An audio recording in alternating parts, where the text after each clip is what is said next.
আমরা centrally registered EIMPCC eastern India motion picture cultural confederation, তার আন্ডারে সমস্তটা থাকবে, একটা ছাতার তলায় সবাই থাকবে। কিন্তু এত 26টা যে গিল্ড, সেইগুলো অত থাকবে না, কারণ ভীষণ অসুবিধা আমাদের প্রত্যেকের।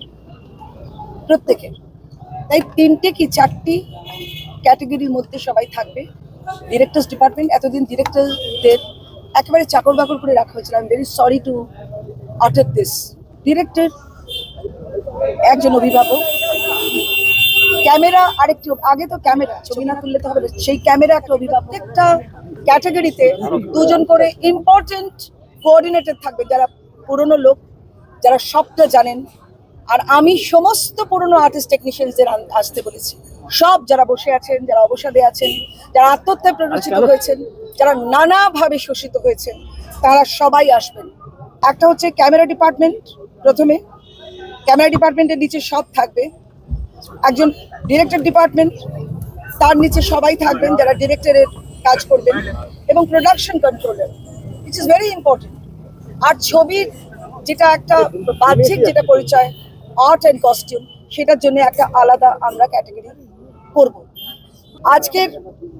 আজকের যে মিটিংয়ের মুখ্য আলোচনা ছিল, সেটা হচ্ছে কনফেডারেশনটা EIMPCCটা তৈরি করে একটা ছাদের তলায় সবাই আসবেন। সমস্ত কলাকুশলী ভাই বোনেরা সেই কনফেডারেশনের আওতায় আসবেন আপনারা।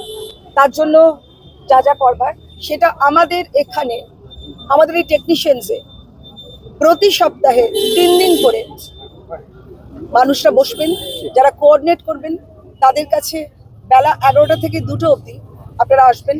যদি তা না হয়, যদি আপনারা মনে করেন যে ওটা আপনাদের কাজের সময়, তাহলে 5টার পর থেকে 5টা থেকে 7টা, এই 2টো টাইমে থাকবেন। আপনারা সবাই আপনাদের নাম এবং আপনাদের ক্রেডেনশিয়ালস সবাই আমাদের নথিভুক্ত করবেন। আর যারা কাজ করছেন, এখানে কিন্তু একটা SIR হবে। যারা পয়সা দিয়ে এখানে ভর্তি হয়েছিলেন, পয়সা দিয়ে কাজ করেছেন, তাদেরকেও আমরা চিহ্নিত করব যে আপনারা যোগ্য। অনেক অযোগ্য মানুষ ঢুকে পড়েছিল। ব্যান কালচার উঠে যাবে, সাসপেনশন কালচার উঠে যাবে। যে প্রডিউসারের যা লাগবে, আমাদের এই 3টে 4টি যেটা ক্যাটাগরি হলো, তারাই ঠিক করবেন যে কোন প্রোডাকশনে কি লাগবে, তারাই নিজেরা ঠিক করবেন। কোনো টেকনিশিয়ান বাদ যাবেন না, আপনারা চিন্তা করবেন না, সবাই কাজ করবেন, কারণ কাজ অনেক। আর মেডিকেলটা, স্বাস্থ্য নিয়ে ভাবার দরকার নেই। আপনারা EIMPCCর যত আপনারা মেম্বার হবেন, স্বাস্থ্যের ব্যবস্থা দেখা হবে।